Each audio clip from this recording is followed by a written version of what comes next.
My parents kicked me out when I was 14 and pregnant. You're a disgrace. My rich aunt rescued me. Now that she has passed away, my parents have gone into debt, expecting her massive inheritance. But I had the real will, with a moral clause. I presented the judge with proof of their abandonment and disinherited them. Now they owe fortunes they will never be able to repay. Get out of my house, I remember my father saying. The scream woke up the entire block. I was 14 years old and 3 months pregnant. My mother threw my clothes out the window. I should have aborted you when I had the chance, you disgrace. That night, my Aunt Lucia arrived in her car to pick me up. The neighbors had called her. She was an entrepreneur who owned a chain of sushi restaurants. Come with me. There's nothing for you here, she told me. She gave me everything, a home, an education, love. She raised my son as if he were her own grandson. Then, she was diagnosed with pancreatic cancer, and 14 months later, her health deteriorated significantly. She could barely walk. Knowing her situation, my aunt distributed copies of an old will among our relatives. That was the trigger. My parents, blinded by greed and certain they had $1 million inheritance secured, began spending uncontrollably. They took out loans, mortgaging the family home. With that money, they went wild. A brand new BMW, trips to Europe, designer clothes, expensive jewelry. I saw the photos on my mother's Facebook, flaunting it all for the world to see. With what she's leaving us, we can afford it, I read in a comment my father left on one post. At the funeral, they didn't even look at me. They were looking for the lawyer. Where is he? We need to start the probate process, my mother demanded. My father was already counting on his fingers. Between the restaurants and the properties, we're talking about millions. The lawyer appeared with a sealed envelope. Mrs. Lucia left very clear instructions and an updated will from 3 months ago. I watched as the greed on their faces crumbled, replaced by fear and disbelief. My aunt's lawyer, Mr. Vargas, summoned me 2 days after the funeral. His office was small, filled with books everywhere. Your aunt was very far-sighted, he said, pulling out a thick envelope. This is the real will, the one she last updated. My hands trembled as I opened it. My name appeared on almost every page. The restaurants, the properties, the investments, all of it for me and my son. She left some money to other loyal relatives and friends, but the lion's share, the part they were expecting, wasn't for them. My parents' names were nowhere to be found. Is there anything else? I asked. Vargas produced another document, an heir protection clause. Any relative who tries to contest without grounds or who harasses you will be responsible for all legal costs. Your aunt knew exactly what kind of people they were. That very night, the calls began. You've met with the lawyer already. When will the funds be released? My father sounded anxious. We have the payment for the BMW next week. The process takes time, I said. Don't give us that bullshit. We need that money now. I hung up, my hands sweating. Something inside me clicked. I searched on YouTube for how to record calls on an iPhone. 5 minutes later, I had everything set up. The calls continued, each day more desperate. You're an ungrateful brat, my mother screamed on the third call. After everything we did for you. What you did for me. You threw me out on the street while I was pregnant. That was different. We're family now, and family helps each other. Recorded. My father was more direct. Transfer $50,000 from your aunt's accounts as an advance. I can't do that. If you think you're going to keep everything, you're dead wrong. His voice turned threatening. We're going to fight this. We'll make you give back every last penny that old woman left you. Recorded. Mr. Vargas called me a week later. I have something for you. It's from Ricardo, your aunt's best friend.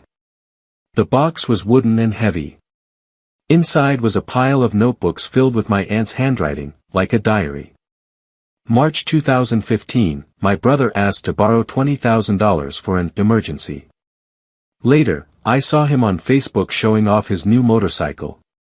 July 2016, my sister insisted I give her the down payment for her house. When I refused, she didn't speak to me for 6 months. December 2019, I was diagnosed with cancer. They didn't call to ask how I was. They called to ask if they could get an advance on their inheritance. Page after page of disappointments. The last entry was dated 2 weeks before her death. I let my family see the old will. On purpose. I want to see how far their greed will go before I reveal the truth. My niece deserves every cent. She was the only one who loved me unconditionally. I cried reading that, but they were different tears. It wasn't just pain anymore, it was determination. I called Mr. Vargas. They're pressuring me a lot. I don't know what to do. Listen, his voice became serious. Don't react. Document. Every message, every call, every unwanted visit is another nail in their legal coffin. Your aunt's clause is a bomb. You just need to let them keep digging their own grave. I bought a doorbell camera. The next day, my mother arrived on a Friday afternoon, banging on the door. I know you're in there, you disgrace. Open this door. Mom, please, just go away. Oh, now I'm Mom to you. She stuck her foot in the door when I tried to close it. I have a right to be in this house. It's family property. This is my house. I'm going to call social services. Her face twisted in rage. I'll tell them your son lives in a negligent environment, that you're an unfit mother. Let's see if that makes you cooperate with your family. The camera recorded everything. Her face contorted with hatred, her foot blocking the door, every venomous word. That night, I created a folder on my computer, evidence. I organized everything by date, audio recordings, doorbell videos, screenshots of threatening messages, my aunt's diaries. Mr. Vargas reviewed everything at our next meeting. This is gold, he murmured, turning page after page. Harassment, threats, coercion, attempted fraud. With the protection clause, this is going to be devastating for them. We'll present it when they're fully committed. Let them keep spending, let them keep threatening. Every action is evidence. Every expense is a debt they won't be able to pay. I checked my mother's social media that night. Photos from her trip to Cancun. Living the life we deserve, the caption read, with borrowed money, using a house they would soon be unable to afford. My father commented, this is just the beginning. Better times are coming. He had no idea. 2 months after the funeral, my phone rang. Unknown number. Are you the heir of Lucia Mendoza? Yes. This is the bank. Your parents listed your name as a reference on their loan application. They claim you will guarantee the payment with your inheritance. My blood boiled. I never authorized that. That's what I thought. I just wanted to confirm. Thank you. I called Vargas immediately. Perfect, he said. Documented attempted fraud. Did you get the bank officer's name? Yes. Get me a written statement. This is the cherry on top. That night, reviewing my evidence folder, I realized something. I was no longer the 14-year-old girl crying in the street. I was no longer the scared victim. I was Lucia Mendoza's niece, the heir to a restaurant empire, and I had a full arsenal to destroy those who had destroyed me. The next step was to wait for the perfect moment to present everything to the judge. My parents never saw it coming. They were too busy spending money they would never have. 3 months after the funeral, I went to my aunt's main house for an inventory review. The locks had already been changed, all legally documented. One day, as I arrived, my father was at the entrance, struggling with the door. What are you doing here? I shouted from my car. This is family property. His face was red with rage. I have a right to be here. No, you don't. I pulled out my phone. The security cameras were already recording, but I wanted my own evidence. Open this fucking door. Leave, or I'm calling the police. Call whoever you want. That house is as much mine as it is yours. I dialed 911. When he heard my voice reporting a break-in, he finally left, but not before kicking the door and screaming, "This isn't over, you disgrace." All recorded. Another piece for my collection. 2 days later, my mother launched her digital attack, a long Facebook post with old photos of my aunt. My sister Lucia always wanted her legacy to benefit the whole family, but my daughter, sick with greed, is pushing us away from the memory of a woman we loved so much. It pains us to see how money changes people. Lucia would be devastated to see her niece keep everything while we, her true blood family, are ignored. The comments started rolling in. How terrible. Today's youth has no respect for family. You should fight this legally. My phone exploded with messages from relatives who hadn't spoken to me since the funeral. My cousin Daniel called, almost shouting. Is what your mom is saying true? Did you take everything? I took a deep breath. Daniel, do you have a few minutes? Let me tell you the whole story. I told him everything. The pregnancy at 14, the night they kicked me out, how my aunt rescued me, the years of silence from my parents, the old will she distributed, and the new one she made when she saw their true colors. The threatening calls, the attempted fraud with the bank, the harassment campaign. The silence on the other end of the line lasted for almost a minute. Son of a bitch, he finally muttered. Sorry, but... Son of a bitch. We never knew any of that. They always said you left because you wanted to.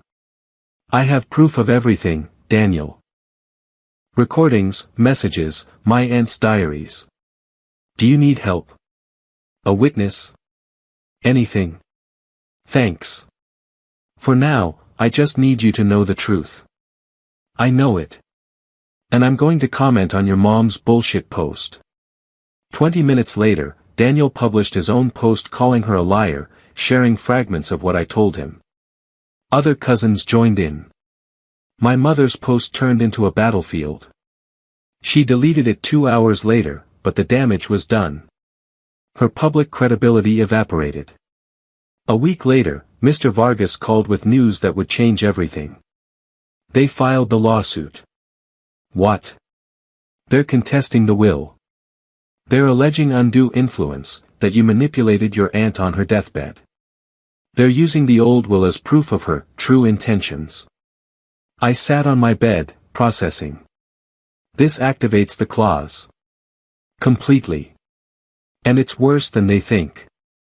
Because they filed a frivolous formal lawsuit, they now face substantial legal costs.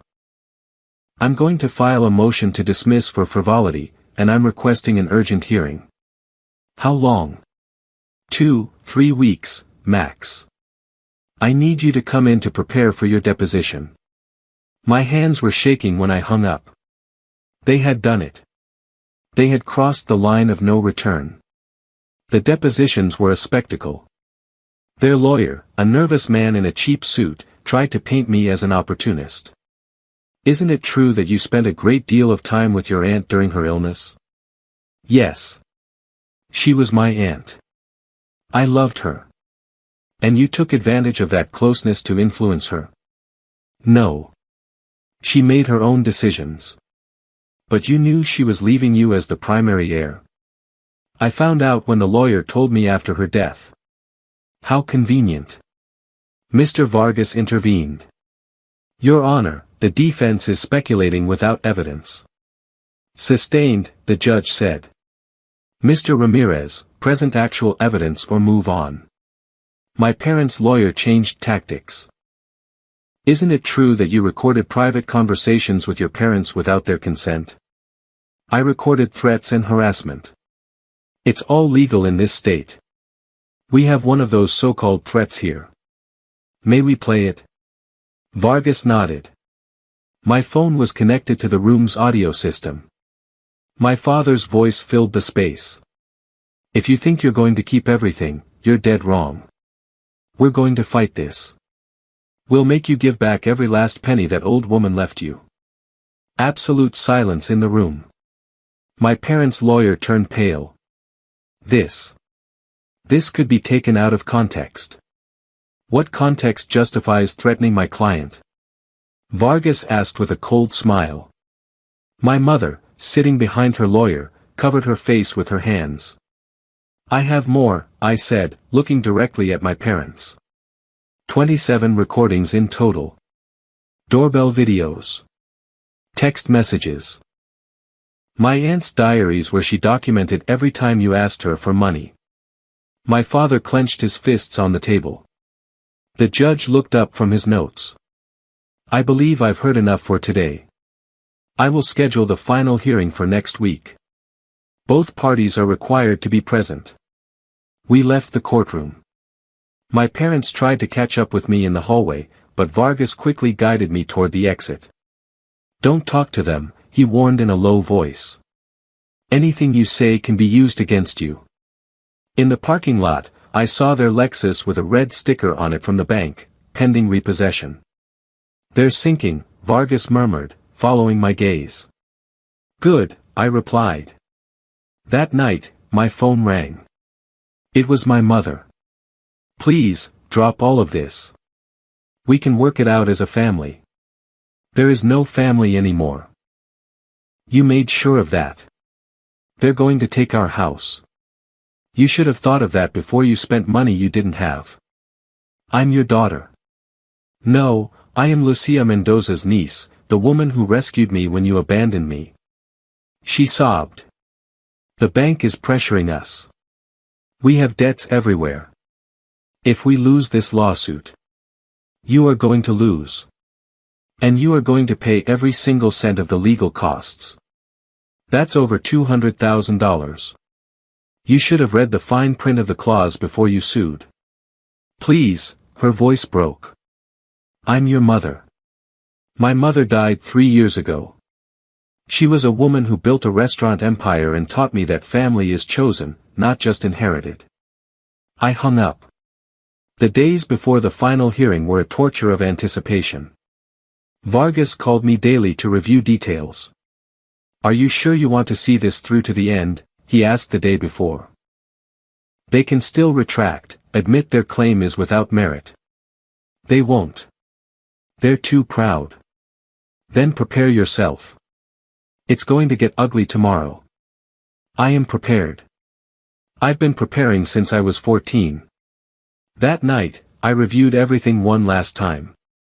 The recordings, the messages, my aunt's diaries. Each piece of evidence was a nail in the coffin of their greed. My phone vibrated with a text from my father. Last chance. Drop this, or you'll regret it. I replied with a photo of the updated will. My name on every page. He didn't write back. The next morning, as I was getting dressed for the hearing, my son came into my room. Mom, what's wrong with Grandma and Grandpa? Nothing, sweetie. It's just adult stuff. Am I going to see them again? I hugged him. I don't know. But what I do know is that we're always going to be okay, you and me. Grandma Lucia made sure of that. I miss her. Me too, baby. Me too. The courthouse was cold when I arrived. My parents were already there, sitting with their lawyer. They looked haggard, aged. My mother was wearing the same dress from the funeral. My father had lost weight. I didn't feel pity, only satisfaction. The judge entered, and we all rose. We are here to resolve the contest of the will of Lucia Mendoza, he began. Both parties have presented their arguments. Is there anything further to add before my decision? My parents' lawyer stood up nervously. Your Honor, my clients would like. They would like to withdraw their contest. Too late. The judge looked at him sternly. The motion to withdraw is denied. The lawsuit has already triggered legal consequences that must be resolved. My father slumped in his chair.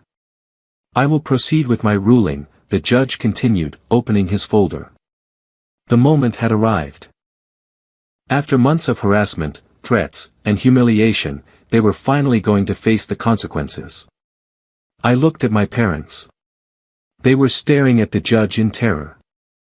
And I waited calmly, knowing that justice was about to be served. The judge's gavel echoed in the silent room. I will now proceed with the reading of the valid will of Lucia Mendoza. My parents straightened in their seats. My mother squeezed my father's hand. They still thought they could win. Mr. Vargas stood up with the official document.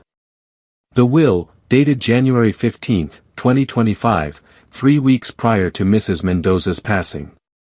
Wait, my parents' lawyer interrupted. My clients have the will from 2015, where? Which is outdated and legally worthless, the judge cut him off. Continue, Mr. Vargas. Vargas began to read. I leave my 5 restaurants, Sushi by Lucia, along with all associated commercial properties, to my niece, who has been like a daughter to me. I could feel my parents' eyes burning into me. I leave bequests of $50,000 to each of the following: my friend Ricardo Torres, my cousin Ana Mendez, my trusted employee Carlos Ruiz. It was a list of names, people who were loyal to my aunt, people who visited her when she was sick, people who loved her without expecting anything in return.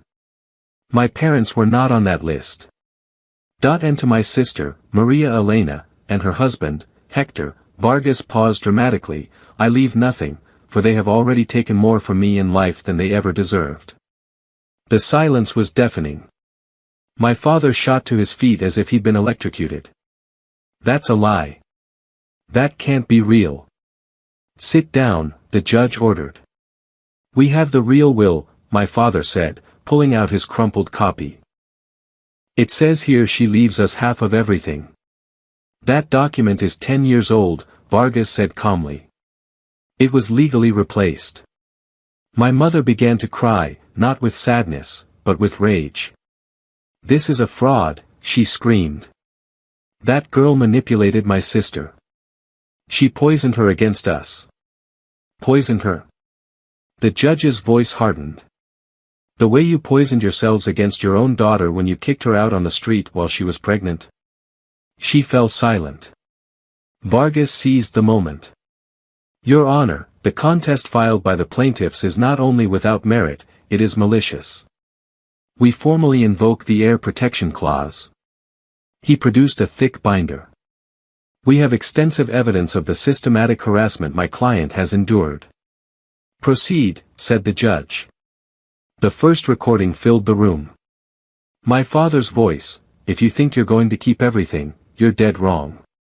We're going to fight this. We'll make you give back every last penny that old woman left you. My mother covered her face. Then came the doorbell video. My mother kicking my door, screaming, I'm going to call social services. I'll tell them your son lives in a negligent environment. The judge clenched his jaw. Next were the screenshots of the attempted bank fraud, with the bank officer's statement that my parents tried to use my name as collateral without my authorization. With each piece of evidence, my parents sank lower in their seats. And finally, Vargas connected his laptop to a projector. The social media smear campaign. My mother's post appeared on the large screen. My daughter, sick with greed. The whole room could read it. The judge then read aloud the comment from my cousin Daniel. My aunt told me you kicked your daughter out at 14 when she was pregnant. I guess you left that part out of your version of the story. Enough, the judge said, taking off his glasses. I have seen everything I need to see. He turned to my parents with a look of utter disgust. This contest is not only frivolous, it is vengeful and cruel. You abandoned your minor daughter at her most vulnerable moment. You were financially bailed out by the deceased for years, as documented in her personal diaries. And when she dies, instead of showing respect or gratitude, you defame her and harass her rightful heir. My father tried to speak. Your Honor. I am not finished. The judge held up a hand.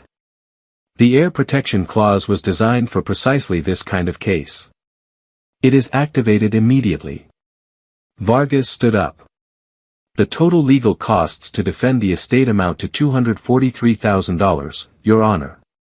My mother let out a whimper.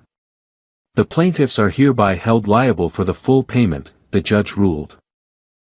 Furthermore, I am issuing a restraining order. You are not to come within 100 meters of the heir or her properties. We don't have that kind of money, my father yelled. You're going to take everything from us. You should have thought of that before filing a baseless lawsuit, the judge said coolly, and before spending money you didn't have on the assumption of an inheritance that was never yours.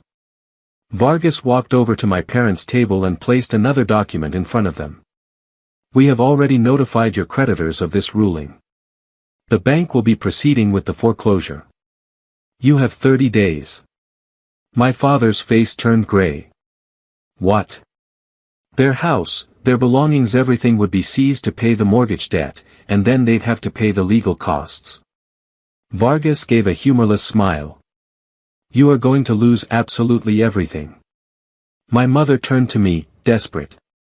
Please, daughter, tell him to stop. We're your family. I stood up. All eyes in the courtroom turned to me. Family? I repeated the word as if it were poison. Like when you called me a disgrace and threw me out on the street pregnant. You were a child. You made a mistake. The mistake was yours, and you've continued to make it every day since. My father pointed a finger at me. You'll regret this. You'll end up alone and bitter. I've already been alone. At 14, 3 months pregnant, with no money and no family. I looked him straight in the eye. I survived. I thrived. And I did it without you. You're an ungrateful wretch. Grateful? I let out a bitter laugh. What should I be grateful for? That you kicked me out. That you never once asked if I was okay. That you only came back when you smelled money. We raised you for 14 years. And my aunt raised me for the next 10. She gave me love, an education, a home. She taught me what it means to be a real family. I felt tears welling up, but I wouldn't let them fall. She was more of a mother to me in one day than you were in my entire life. The judge banged his gavel. Enough. The ruling stands. Case closed. My parents remained seated, destroyed. Their lawyer was already packing his things, ready to flee the disaster. Vargas approached me with a smile. Perfect justice. I didn't correct him as I watched my parents fall apart. Deserved justice. We left the courtroom. In the hallway, my cousin Daniel was waiting. Did you see them? I asked. I saw them, he nodded. Your aunt knew exactly what she was doing with that clause. She always knew who they really were. My phone vibrated. A message from the bank. My parents' house was officially entering foreclosure proceedings. 30 days. The same amount of time they gave me when I was 14 to either get an abortion or get out. The irony was perfect. I went back into the courtroom just to grab my purse. My parents were still there, motionless. My mother looked up. Her eyes were red, shattered. I hope you're happy, she whispered, her voice broken. I will be, I replied. Every time I think about you losing everything you bought with borrowed money. Every time I remember that your own greed destroyed you. Every time I look at my aunt's restaurants and know that her legacy is in good hands.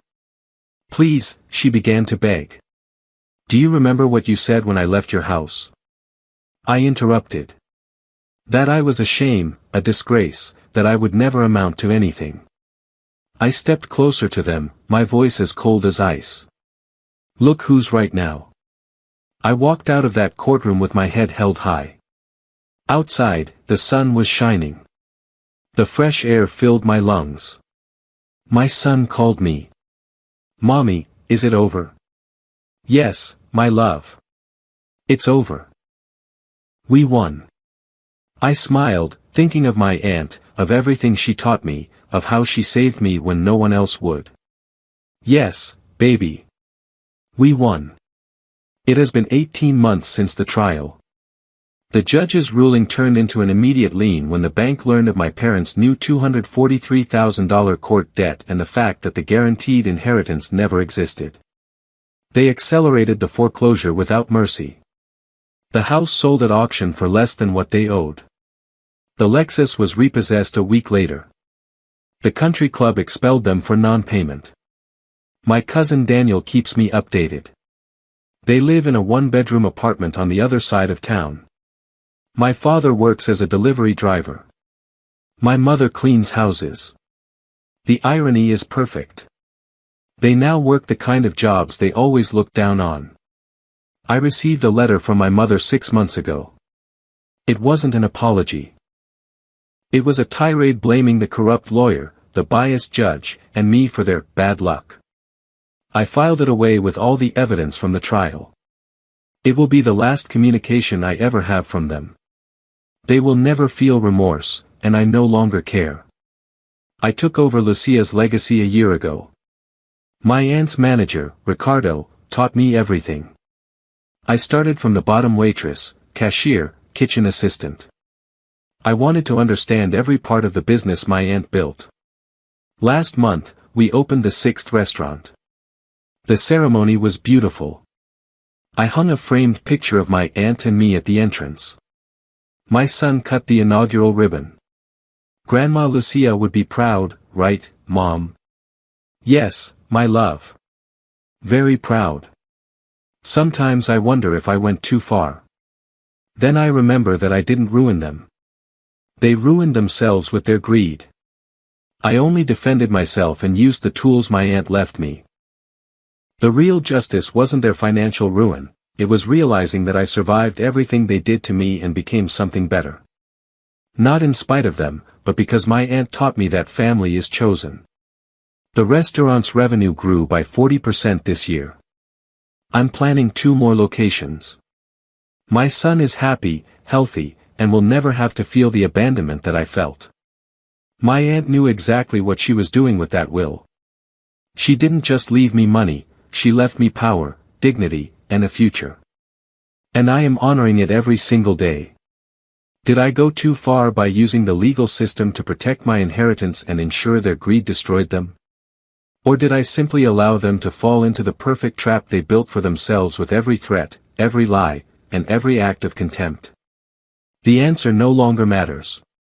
They chose their path.